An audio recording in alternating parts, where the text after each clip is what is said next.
De rencontres incroyables, moi je peux pas le faire. C'est chaud.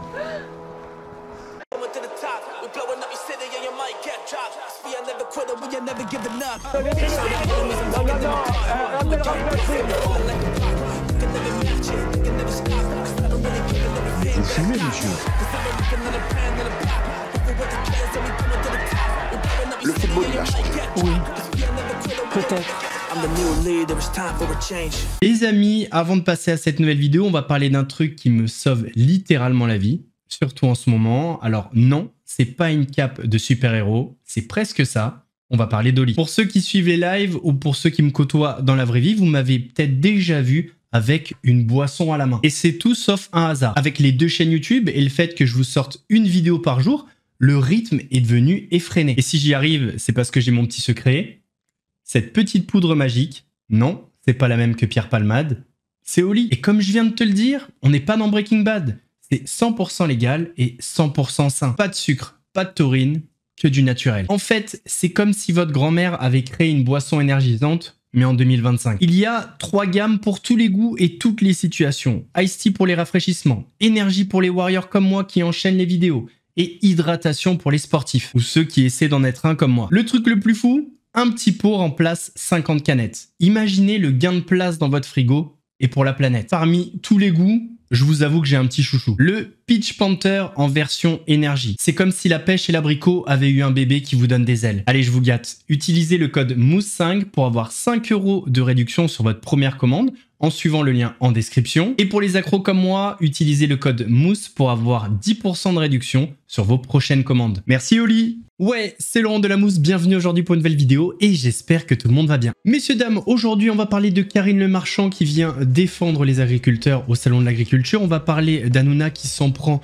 à Emmanuel Macron et à Gad Elmaleh. Ouais, le truc de fou. On va parler de la fin émouvante des animaux de C8, du retour en force de la moustache et de bien d'autres sujets encore. Avant de partir pour cette nouvelle vidéo, c'est le moment de soutenir la chaîne et moi-même en mettant votre plus gros pouce bleu, votre meilleur commentaire. N'oubliez pas de s'abonner et d'activer la cloche pour pas rater les prochaines vidéos. On fait de même sur la chaîne principale, la chaîne Mousse, où demain je vous sors la 2e partie sur Yann Moix. On me rejoint sur Instagram, sur TikTok, sur Twitch pour pas rater les lives du dimanche soir à 21h30. On va chercher à boire, j'en suis à l'aise. Et moi je m'occupe du reste. Commençons par cette séquence avec Jean-Michel Apathy sur le plateau de RTL qui a fait polémique. Ce que nous avons fait nous en Algérie, vous savez, chaque année en France, on commémore ce qui s'est passé au Radour-sur-Glane, c'est-à-dire le massacre. Vous comparez ça ? Le massacre de tout un village. Mais on en a fait des centaines nous en Algérie. Est-ce qu'on en a conscience ?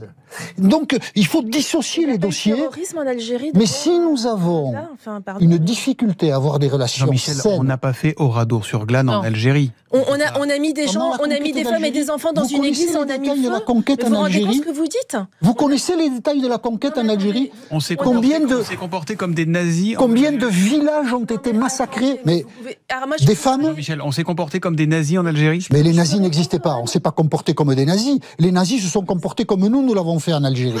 Combien de femmes? Combien de femmes, d'enfants? Mais des propos qui ont provoqué un véritable tollé, notamment sur la plateforme X où 2 camps se sont affrontés. Ceux qui pensent que Jean-Michel Apathy dit vrai et ceux qui pensent qu'il dit n'importe quoi. La polémique a également pris de l'ampleur dans les médias, notamment avec le contexte actuel autour de l'Arcom. Voici un extrait de l'émission L'heure des pros sur CNews. Comme on a l'Arcom, peut-être peut-on envisager qu'il y ait des signalements Arcom. Certes, il y a eu une modération, c'est vrai, mais nous, pour moins que ça, on a eu des signalements Arcom. Donc je ne vois pas pourquoi, à chaque fois, M. Apathy passerait à travers les mailles du filet. Moi, je vois qu'à chaque fois, l'Arcom ne se saisit pas pour M. Apathy, l'Arcom ne se saisit pas pour le service public. Et à chaque fois, la moindre chose que sur cette chaîne on fait, qui n'est pas du tout pénalement répréhensible, il y a un signalement qui n'aboutit pas forcément, mais il y a des signalements en masse qui sont faits à l'Arcom. Donc pourquoi l'Arcom ne s'auto-saisirait pas ? C'est la question qu'on peut se poser. Quand je vois 3,5 millions pour Cyril Hanouna, pour TPMP, là, que va-t-il se passer? Voilà, c'est la question. Et vous, dites-moi en commentaire si vous pensez que les propos de Jean-Michel Apathy méritent que l'Arcom s'y intéresse. Maintenant, on va voir une séquence de Pascal Praud qui est absolument croustillante. En fait, il va parler du réseau pédocriminel qui a été démantelé. Et comme vous l'avez peut-être su, il y avait un candidat de la France Insoumise. Ce qui est extrêmement drôle, c'est qu'au moment où il dit ça, en bas à droite, il y a Jean-Marc Morandini. Je fais juste une parenthèse, il y a eu un circuit pédophile qui a été repéré du côté de Nantes et dans cette comment dire, dans ce circuit, si j'ose dire, il y a un militant de la France Insoumise qui s'était présenté à une élection de la France Insoumise et qui est un militant associatif, etc. Si c'était un militant du Rassemblement National, mais ça ferait la une de toutes les journées. Un militant de Rassemblement National. Là, vous êtes au courant de ça? Oui, j'étais au courant. Oui, mais c'est quasiment silence média. Dit-il alors qu'il travaille sur la même chaîne qu'un présentateur qui a été condamné pour corruption de mineurs. Sacré Pascal Praud. Direction maintenant le salon de l'agriculture où on a une Karine Le Marchand qui est passée de présentatrice de L'amour est dans le pré à porte-parole de l'agriculture, carrément. Non, j'exagère, mais l'extrait, il est tellement parlant, ça fait tellement de peine pour les agriculteurs. En passant par la distribution, en passant par les consommateurs qui vont pouvoir payer peut-être plus cher, mais en connaissant l'origine des produits, en connaissant l'origine de la personne et en sachant qu'ils aident aussi des agriculteurs concrets, physiques qui viennent dans les magasins, on va peut-être pouvoir changer les choses. Moi, ça fait 16 ans maintenant que je présente L'amour est dans le pré. J'ai vu passer à peu près 6 ministres de l'agriculture, je crois. À chaque fois, ils me demandent de venir. À chaque fois, je leur sers mon truc. Je leur dis qu'il faut un salaire minimum. Enfin, bref, j'essaye de faire ce que je peux et il ne se passe rien. J'ai été la marraine du débat national avant la dernière PAC. Il ne se passe rien. Donc, à un moment donné, on ne va pas arrêter d'attendre que les politiques fasse quelque chose. Moi, je n'y crois pas. Et en attendant, il faut qu'on fasse quelque chose. Il y a d'autres extraits où on la voit carrément être médiatrice entre les distributeurs et les agriculteurs. J'ai envie de dire, si ça fait bouger les choses, pourquoi pas? Cyril Hanouna va faire un petit tacle très appuyé à Emmanuel Macron qui s'est prononcé concernant la fermeture de C8. Pour le président de la République, les 400 salariés vont pouvoir trouver du travail dans les nouvelles chaînes qui ont eu les fréquences à la place d'Énergie 12 et de C8. Sauf que ça a énervé fortement Cyril Hanouna. Emmanuel Macron dit n'importe quoi, excusez-moi, puisqu'il dit ils vont trouver, et ça a été repris d'ailleurs pour le nouveau président de l'Arcom, là, il y a un instant dans un truc, et Emmanuel Macron dit ils vont pouvoir retrouver du travail des 400 salariés dans les deux chaînes qui ont été données. Ils sont 4. Ils ont 4 euros pour faire l'émission, ils vont payer 400 personnes. Non mais sans rigoler. Non mais c'est se foutre du monde, excusez-moi. C'est se foutre du monde de dire ça. Là on redevient sérieux 2 petites secondes, parce qu'à un moment, il faut arrêter de se foutre du monde. Vraiment. Ça, c'est n'importe quoi. De dire ça, c'est vraiment prendre les gens pour des imbéciles. Et ça m'énerve. On peut prendre une décision et défendre cette décision. Et prendre les gens pour des imbéciles, ça me va pas. Je vous le dis. Ça ne me va pas du tout. Parce qu'il prend les gens pour des imbéciles. Comment vous croyez que ces deux chaînes, qui ont un budget qui est moindre que celui de ces stars, vont pouvoir prendre 400 personnes? Non mais franchement, comment on peut croire ça? Non mais sans rigoler, c'est vraiment... Elles ont déjà dit qu'elles allaient réduire la voilure, donc... Non mais c'est vraiment honteux, ça c'est honteux de dire ça. Là, il a peut-être pas forcément tort, dans le sens où Emmanuel Macron s'est peut-être pas renseigné avant d'aborder ce sujet, sachant que les nouvelles chaînes ont des budgets bien moindres que la chaîne C8. Donc quand tu as des budgets comme ça, c'est quand même compliqué d'assurer que les 400 salariés vont pouvoir retrouver du travail. Là, on était sur un petit tacle concernant Emmanuel Macron, il y en a un deuxième sur un pote à lui, Gad Elmaleh. Alors celui-là, on l'avait pas vu venir, mais c'est pas étonnant. En fait, pour Cyril Hanouna, c'est soit tu tweets pour C8, pour soutenir C8, soit t'es contre lui, t'es plus son pote. Il y a pas de entre-deux, en fait. Par contre, tous les autres, parce que j'ai pas vu... Omar Sy qui tweet toute la journée depuis Los Angeles. Même j'ai un pote qui s'appelle Gad Elmaleh, je l'ai pas vu tweeter. Excusez-moi, voilà, j'aime bien Gad, j'adore Gad. Mais les mecs, vous savez, moi, le problème qu'il y a, c'est que moi, je vais très vite rebondir. Et peut-être très haut. Et sachez-le, ces mecs-là, je m'en souviendrai. Et qui viennent pas de me demander de les inviter dans ma prochaine émission. Je peux vous dire que je ne prendrai que ceux qui étaient là. Et bien entendu, je ne ferai aucune promo pour eux. Je ferai même de la dépromo. Voilà, comme ça, ils le savent. Moi, vous savez, moi, je suis clair, moi. Et qui peuvent m'appeler aux caisses. C'est même pas la peine qu'ils m'appellent, d'ailleurs. Hein. Voilà, parce que je vais les envoyer chier et ils vont se faire insulter bêtement. Donc ils ne m'appellent pas, c'est mieux pour eux. Ouais, parce qu'en fait, on avait par exemple Michael Youn qui avait tweeté pour apporter son soutien à C8. Là, ce qui est drôle, c'est que c'est presque des menaces déguisées. C'est-à-dire qu'on passe d'un mec qui est son pote à, non seulement je vais pas faire ta promo, je vais pas t'inviter, mais en plus de ça, je vais dire que ce que tu fais, c'est de la merde. Ça m'a l'air un petit peu violent et disproportionné, mais vous allez voir. Dans pas longtemps, Gad Elmaleh va apporter son soutien à C8. Et tout va rentrer dans l'ordre. Séquence émotion, la dernière des animaux de C8. Et je vous avoue que c'est une émission que j'aimais bien. temps en temps, je la regardais avec mes filles. Je trouvais que c'était une émission cool et j'avoue que les adieux aux téléspectateurs sont assez émouvants. C'est vrai que c'est une émission comme d'autres sur la chaîne C8 qui n'a rien demandé, qui n'a rien fait. Et ça, c'est dommage. Et bien voilà, il est temps de vous dire au revoir. Un au revoir un petit peu spécial, un clap de fin après 20 ans partagés ensemble avec vous, avec ma Sansan, ma sœurette. Et oui, 20 ans d'une amitié sans faille, de rencontres incroyables. Moi, je peux pas le faire. C'est chaud. Je crois que je pleure parce que... Une aventure humaine incroyable où nous avons rencontré des passionnés extraordinaires avec leurs animaux. Nous avons parcouru la France, l'Europe, même le monde. Et tout ça restera gravé à jamais dans nos têtes et j'espère dans les vôtres aussi. Ça c'est sûr.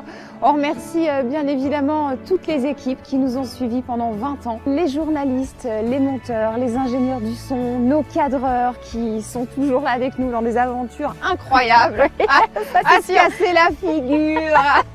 Bien évidemment, on remercie toutes les équipes C8 Canal+, Janton Productions, tout le monde. Merci d'avoir été présents, merci de nous avoir suivis. Alors on espère en tous les cas vous retrouver très prochainement pour de nouvelles aventures. On vous embrasse fort. On vous aime. Allez, tenez, hop. Eh bien écoutez, c'est tout ce qu'on leur souhaite. Je sais, c'est triste, mais j'ai deux bonnes nouvelles pour nous, messieurs, dames. La première, c'est que peut-être que la jeune génération n'est pas perdue. Ouais. Le geste est précis. Répété toutes les semaines pour obtenir l'effet escompté. J'aime pas que ce soit une petite moustache, quoi. Je préfère le truc gaulois, un peu à l'ancienne, quoi. Un peu à la Starsky et Hutch, quoi. Pour Pierre, 28 ans, sa moustache fait partie de son identité. C'est plus une vision des choses qui te permet d'affirmer un petit peu voilà, ta virilité, potentiellement, d'autres trucs comme ça. Non, la moustache n'est plus considérée comme ringarde. Au contraire, elle est très tendance chez les jeunes. En version plutôt discrète, bien taillée. Ah, moi j'adore, hein. Moi je l'ai poussé. Au début, quand je l'ai rencontré, il avait un petit bouc et il était trop beau, avec la moustache. Ou plus excentrique. Et beaucoup se laisseraient bien tenter à en croire ce barbier. Il y a une mode un peu de laisser long les moustaches et de pouvoir les faire retourner comme ça avec de la cire. Donc il y en a beaucoup de gens qui le demandent. Après, c'est pas toutes les pilosités qui peuvent le faire, mais c'est vrai que c'est beaucoup plus qu'avant. Le style de moustache doit aussi être choisi en fonction de la forme de votre visage. Ah ouais, c'est une super nouvelle. Il y a 5 ans, on se foutait de ma gueule et là, paf, ça revient à la mode. Ça, c'est une bonne nouvelle. Branchez-vous moustache. Ça, c'est la classe. Et la deuxième bonne nouvelle, c'est que bientôt, on va peut-être voler avec nos voitures. Oui, messieurs, dames.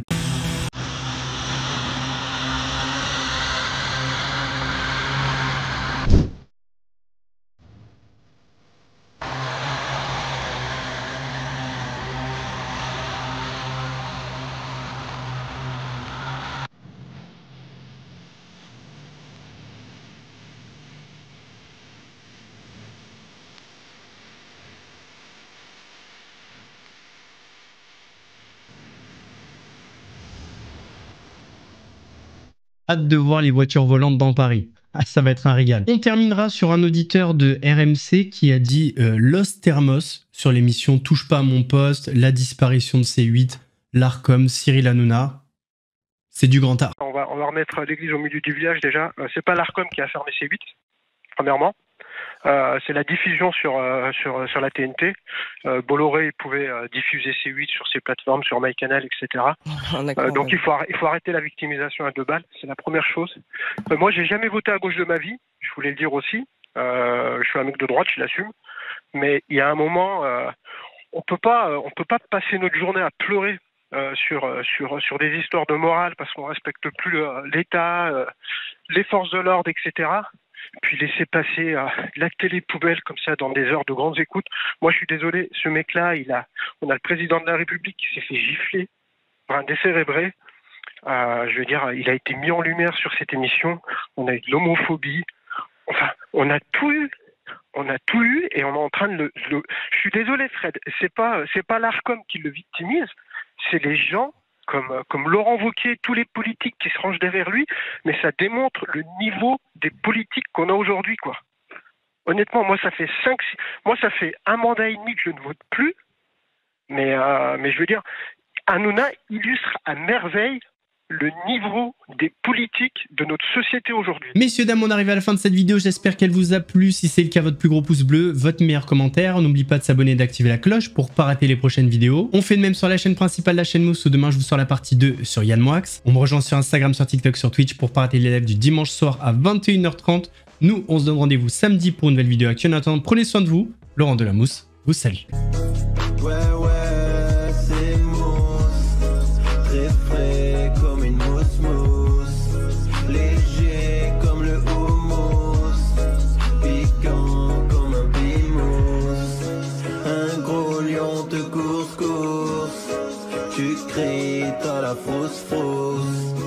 J'arrive à la rescousse.